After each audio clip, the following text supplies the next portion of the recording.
Hello student, welcome to study of commerce. सबसे पहले तो मैं ये कहना चाहूँगी कि अगर आप क्लास 11th या 12th के कॉमर्स के स्टूडेंट हैं या फिर आप कॉमर्स के किसी भी एग्जाम की प्रिपरेशन कर रहे हो तो इस चैनल को सब्सक्राइब कर दीजिएगा। मैं आपकी ज़्यादा से ज़्यादा हेल्प करने की कोशिश करूँगी, ठीक है। और वीडियो अगर पसंद आएगा तो कमेंट करके ज़रूर बताइएगा, अपने व्यूज़ ज़रूर दिया करिए आप, ठीक है। कमेंट में अपने व्यूज़ आप देते हैं तो उससे बहुत हेल्प मिलती है। तो चलिए आज का वीडियो हम डिस्कस करते हैं। तो आज इस वीडियो में हम क्लास 11th की आपकी जो बुक है एनसीईआरटी की स्टैटिक्स फॉर इकोनॉमिक्स, तो उसमें जो चैप्टर 6 है आपका मेजर्स ऑफ डिस्पर्जन, वो पढ़ने वाले हैं, ठीक है। इसके पहले हमने प्रीवियस चैप्टर 5 में पढ़ा था मेजर्स ऑफ सेंट्रल टेंडेंसी। तो सेंट्रल टेंडेंसी में हमने 3 तरह के मेजर्स पढ़े थे, मीन, मीडियन और मोड, ठीक है। तो प्रीवियस चैप्टर आप देख लीजिएगा कि मीन कैसे कैलकुलेट करते हैं, मीडियन क्या होता है या मोड क्या होता है, तो आपका वो वाला कॉन्सेप्ट क्लियर हो जाएगा। फिर उसके बाद आप ये चैप्टर देखने आइएगा 6 मेजर्स ऑफ डिस्पर्जन, तो आपका कॉन्सेप्ट ज्यादा अच्छे से क्लियर होगा। अगर आप डायरेक्टली 6 चैप्टर पे आ जाओगे और 1 to 5th चैप्टर छोड़ दोगे तो आपको काफी कंफ्यूजन आपके माइंड में क्रिएट होगा, ठीक है। तो इसलिए स्टेप बाय स्टेप आप चलिएगा। चैप्टर 1 देखिए, चैप्टर 2 देखिए, उसके बाद 3, 4, 5 देखने के बाद ही चैप्टर 6 देखेंगे तो ज्यादा कॉन्सेप्ट आपका अच्छे से क्लियर होगा। और इसकी पूरी प्लेलिस्ट मैंने बना रखी है अपने चैनल पे, आप सर्च करेंगे तो दिखेगा, उसमें class 11th statics for economics के नाम से प्लेलिस्ट है, ठीक है।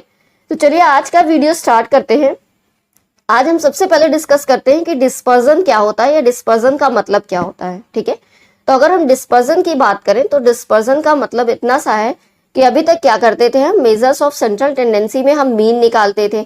मीन कैसे निकालते थे हम, कि कोई वैल्यू दी होती थी, कोई डेटा दिया होता था तो उसका हम टोटल निकाल लेते थे और उससे हम नंबर ऑफ टर्म्स पे उसको डिवाइड कर देते थे, तो ओवरऑल उसका एवरेज निकल आता था, ठीक है। तो होता क्या था कि वो जो मीन निकलता था या एवरेज निकलता था, या फिर हम बोल सकते हैं कि जो मेजर्स ऑफ सेंट्रल टेंडेंसी हमारा निकलता था, जो एक वैल्यू निकलती थी वो पूरे डेटा को रिप्रेजेंट कर रही होती थी, या फिर उसी के बेस पे हम पूरे डेटा को मान के चलते थे और आगे उसी से हम आगे के प्रोसेस करते थे। मीन, मीडियन, मोड जो भी निकल के आता था, हम ये मान के चलते थे कि वो पूरे डेटा की एक वैल्यू है, ठीक है। तो अगर हम बात करें मेजर्स ऑफ डिस्पर्जन की, तो डिस्पर्जन में हम ये समझेंगे कि हमारा ये जो डेटा है इनमें आपस में कितना डिफरेंस है, मीन्स ये आपके डिफरेंस की बात करता है।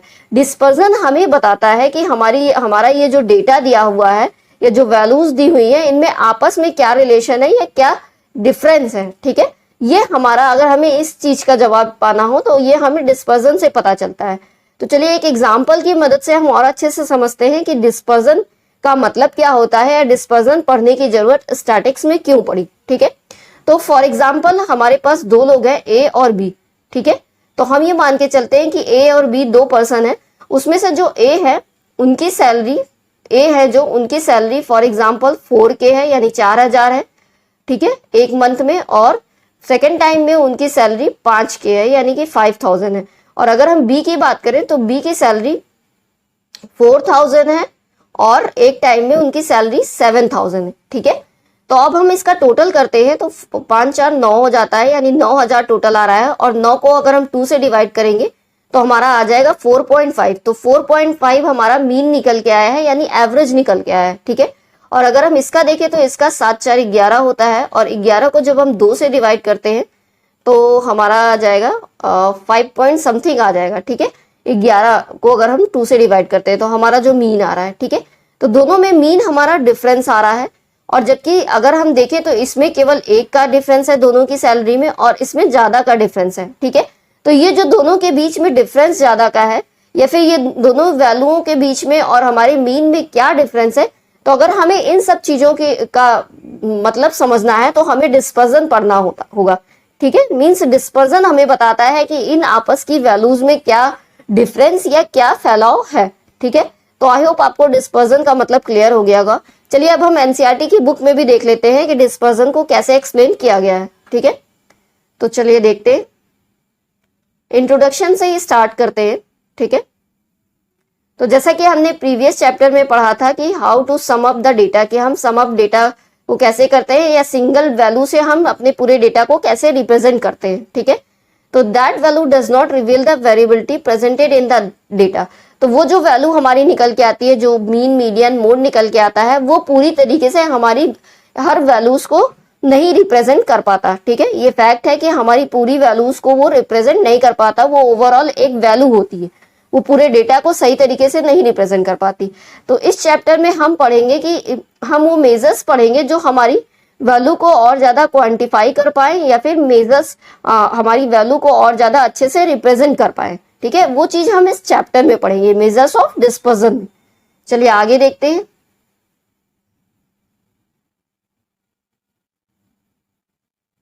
आगे कह रहा है कि थ्री फ्रेंड्स है, राम, रहीम और मारिया। तो तीन दोस्त हैं, राम, रहीम और मारिया, जो कि चैटिंग कर रहे हैं और उस टाइम पे चाय पी रहे हैं। ठीक है, कप ऑफ टी। उसके बाद कह रहा है कि during the course of their conversation they start talking about their family income. तो आपस में बात करते हुए अपने परिवार की इनकम की बात करते हैं। ठीक है, तो Ram tells that there are 4 members in his family. तो राम कहता है कि उसके परिवार में 4 लोग हैं और उनकी एवरेज इनकम पर मेंबर 15,000 है। ठीक है, रहीम कहता है कि उसके एवरेज इनकम सेम है राम के जितनी। ठीक है, तो the number of members is 6, लेकिन उसके यहाँ परिवार में 6 लोग हैं, जबकि राम के यहाँ 4 लोग हैं, उनकी एवरेज इनकम 15,000 है, और रहीम के यहाँ 6 लोग हैं और उनकी भी एवरेज इनकम 15,000 ही है। अब मारिया की बात करें तो मारिया कह रही है कि Maria says that there are 5 members in her family. इनकी फैमिली में 5 लोग हैं, out of which 1 is not working, जिसमें से एक आदमी कोई काम नहीं करता। और she calculated that the average income in her family 2 is rupees 15,000, और इनकी भी एवरेज इनकम 15,000 है। यानी परिवार की संख्या ज्यादा कम है तीनों लोगों में, लेकिन जो एवरेज इनकम है तीनों लोगों की वो 15,000 ही है। ठीक है, आगे देखते हैं हम। They are a little surprise sees they know that Maria's father is earning a huge salary. तो वो लोग सरप्राइज हो जाते हैं कि मारिया के फादर तो ज्यादा सैलरी अर्न करते हैं, फिर भी उनका एवरेज इनकम 15,000 कैसे आ रहा है। तो दे गो इनटू डिटेल्स, तो फिर वो उसकी डिटेल जानने की कोशिश करते हैं। चलिए अब ओवरऑल डेटा देखते हैं। तो फैमिली इनकम यहाँ पे तीनों लोगों की लिखी हुई है, राम, रहीम और मारिया। तो राम की जो है 17,000 है, फिर 7,000 है, और फिर मारिया की 0 है। उसके बाद मतलब फैमिली के एक पर्सन की। फिर दूसरे पर्सन की बात करें तो ऐसे 14, 16, 18 है, अलग अलग फैमिली के अकॉर्डिंग। इनकी 9 फैमिली में 9 लोग हैं तो 9 लोगों की इनकम दी हुई है। इनके में 5 लोग हैं जिसमें से एक को कुछ नहीं मिलता तो उसकी इनकम 0 दी हुई है, बाकी सबकी फैमिली की इनकम दी हुई है। और अगर हम टोटल देखें तो टोटल इनकम जो है राम की 60,000 आ रही है, रहीम की 90,000 और मारिया में 75,000, और इनका एवरेज निकालें तो दोनों का 15,000 ही आ रहा है। ठीक है, तो देखा जाए तो दोनों का अर्थमेटिक मीन या एवरेज सेम आ रहा है, लेकिन अगर हम देखें तो इन लोगों के आपस में जो इनकम का डिफरेंस है वो काफी ज्यादा है। तो इसी डिफरेंस को मेजर करने के लिए, ठीक है, इसी अंतर को अच्छे से या इस डेटा को अच्छे से रिप्रेजेंट करने के लिए ही हम क्या पढ़ते हैं, मेजर्स ऑफ डिस्पर्जन पढ़ते हैं। तो आई होप आपको समझ में आ गया होगा एग्जैक्टली कि ये चैप्टर पढ़ने का हमारा मेन ऑब्जेक्टिव या मोटिव क्या है। ठीक है, चलिए अब आगे देखते हैं। Do you notice that the average is the same. तो हमने नोटिस किया कि एवरेज सेम है, जबकि डिफरेंस बहुत जाता है इंडिविजुअल की इनकम में। ठीक है, डिफरेंस बहुत है इनकम में सबकी, लेकिन एवरेज तीनों का सेम आ रहा है। It is quite obvious that averages try to tell only one aspect to a distribution. तो अगर हम देखें तो एवरेज केवल डिस्ट्रीब्यूशन के एक एस्पेक्ट को बताता है। ठीक है, पूरे ओवरऑल एस्पेक्ट को नहीं बता पाता। तो टू अंडरस्टैंड इट बेटर, तो अगर हमें अच्छी तरीके से समझना है तो हमें इसकी वैल्यूज को स्प्रेड करना होगा। ठीक है, और ज्यादा फैलाना होगा। You can see that in Ram's family differences in incomes are comparatively lower. तो अगर हम राम की फैमिली में देखें तो आपस में डिफरेंस कम है उनकी इनकम में, लेकिन रहीम की फैमिली में बहुत ज्यादा डिफरेंस है, और मारिया की फैमिली में बहुत ज्यादा डिफरेंस है, उससे भी ज्यादा डिफरेंस है। एक बार देख लेते हैं। तो अगर राम की फैमिली में देखिए तो 12, 14, 16, 18 बहुत ज्यादा डिफरेंस नहीं है। रहीम में देखें तो थोड़ा डिफरेंस और बढ़ गया है, और अगर हम मारिया में देखें तो एक की 7 है, एक की 8 है, फिर एक की 10 है, फिर एक की 50,000 हो गई है। तो इनके में बहुत ज्यादा डिफरेंस है। ठीक है, चलिए आगे समझते हैं हम। Knowledge of only average is insufficient. तो हम बोल सकते हैं कि ये जो हम एवरेज निकाल रहे हैं इसका जो नॉलेज है वो पूरी तरीके से सही नहीं है, वो इनसफिशियंट है, पूरी तरीके से सफिशियंट नहीं है। ठीक है, if you have another value which reflects the quantum of variation. तो अगर हमारे पास कोई और वैल्यू है जो पूरी रिप्रेजेंट कर रही है हमारी वैल्यूएशन को, आगे देखते हैं।